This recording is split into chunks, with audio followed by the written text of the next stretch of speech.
Duke हैरानी से। चप्पल? मेरे लिए?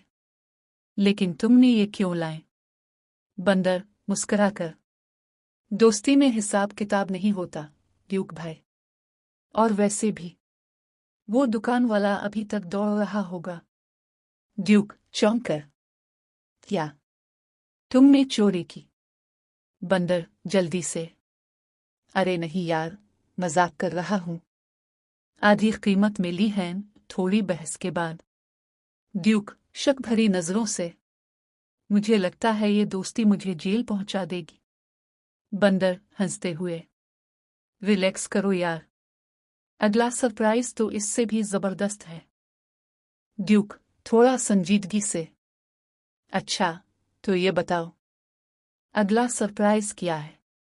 बंदर पुरजोश अंदाज में। बस थोड़ा सा सब्र करो, तुम खुद देखोगे तो समझ आ जाएगा। ड्यूक बेताबी से। अभी तक तो सिर्फ चप्पल देखी है, और क्या लाए हो? बंदर मुस्कुराते हुए। Wait and watch. ये दोस्ती सिर्फ चप्पल की नहीं, दिल की है।